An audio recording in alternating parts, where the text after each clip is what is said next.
Seguimos con el artículo 53. Dentro del artículo 53 tenemos los centros de diagnóstico automotor, que fue modificado por el artículo 111 del decreto ley 2106 del 2019. Entonces, la revisión técnico-mecánica y de emisiones contaminantes se realizará en centros de diagnóstico automotor que estén legalmente constituidos y registrados ante el RUT, que posean las condiciones mínimas que determinen lo reglamentado, emitidos por el Ministerio de Transporte y obviamente pues por el desarrollo sostenible en el marco de sus competencias. Entonces encontramos que para todos los vehículos automotores se debe dar en centros de diagnóstico que estén autorizados y pues igualmente que sean personas que estén idóneas y correctamente certificadas para realizar este tipo de certificaciones. En el artículo 54, registro computarizado, entonces encontramos que fue modificado por el artículo 14 de la ley 1383 del 2010,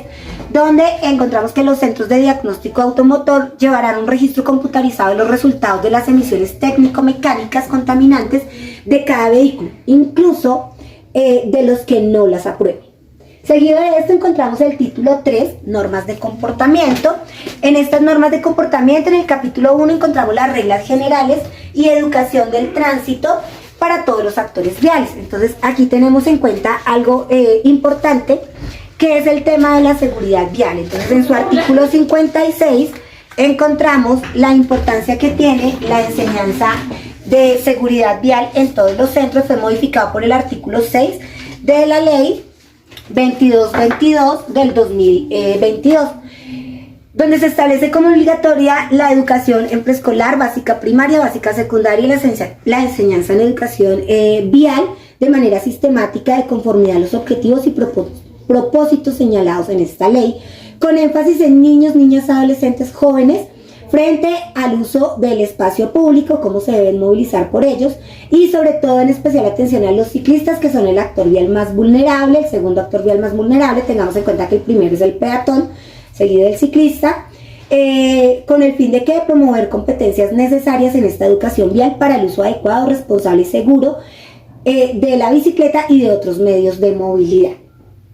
En el capítulo 2, tenemos a los peatones. Cuando estamos hablando de los peatones, pues nos referimos en su artículo 58 a la modificación que se hizo respecto al artículo 8 de la ley 1811 del 2016. Recordemos algo, y es que esa ley 1811 del 2016 es aquella que brinda los beneficios a los actores viales más vulnerables, peatones y ciclistas, donde se dan esas medidas para los peatones frente a su comportamiento. Entonces, llevar sin las debidas precauciones elementos que puedan afectar el tránsito a otros peatones o a otros actores viales, cruzar por sitios no permitidos o transitar sobre guardavías de ferrocarril, remolcarse de vehículos en movimiento o actuar de manera que ponga en peligro su integridad física o la de los demás, cruzar la vía atravesando el tráfico vehicular en lugares en donde existan pasos peatonales, ocupar la zona de seguridad y protección de la vía férrea, subirse o bajarse de los vehículos estando en movimiento, cualquiera sea la operación o la maniobra que se esté realizando, transitar por túneles, puentes o viaductos de las vías férreas. Ahora en el capítulo 3 encontramos la conducción del vehículo, esas normas de comportamiento a los conductores de vehículo. Entonces encontramos en el artículo 60 la obligatoriedad de transitar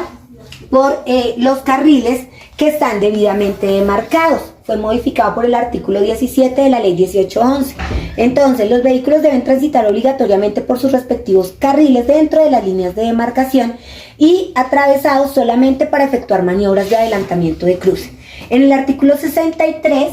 encontramos igualmente el respeto a los derechos de los peatones. Entonces, aquí encontramos que fue modificado por el artículo 14 de la ley 1811 del 2016, donde evidentemente pues encontramos que los conductores, obviamente, de vehículos deben respetar los derechos e integridad de los peatones y ciclistas, dándole siempre la prelación en la vía, teniendo en cuenta que son actores viales más vulnerables. En el artículo 76, lugares prohibidos para estacionar, entonces encontramos que fue modificado por el artículo 15 de la ley 1811 del 2016. Recordemos que esta es la ley Provici, que beneficia pues obviamente a los actores viales más vulnerables. Entonces, lugares prohibidos para estacionarse, sobre andenes, zonas verdes o zonas de espacio público destinado para peatones, recreación y conservación, en vías arterias, autopistas, zonas de seguridad o dentro de cruces, en vías principales o colectoras que están pues, indicando la prohibición de la restricción, puentes, viaductos, túneles, pasos o estructuras elevadas, en zonas expresamente destinadas para estacionamiento para de cierto tipo de vehículos, en carriles dedicados a transporte masivo, en ciclorrutas o carriles de prioridad para el tránsito de bicicletas, a una distancia mayor de 30 centímetros de la acera, en doble fila de vehículos estacionados o frente hidrantes y entradas de garajes o accesos a personas con discapacidad, en curvas o donde el vehículo interfiera en la salida de otros vehículos que están estacionados, donde las autoridades de tránsito lo prohíban, y en zonas de seguridad de protección de vía férrea, en la vía principal, secundarias, apartaderos, estaciones o vías férreas.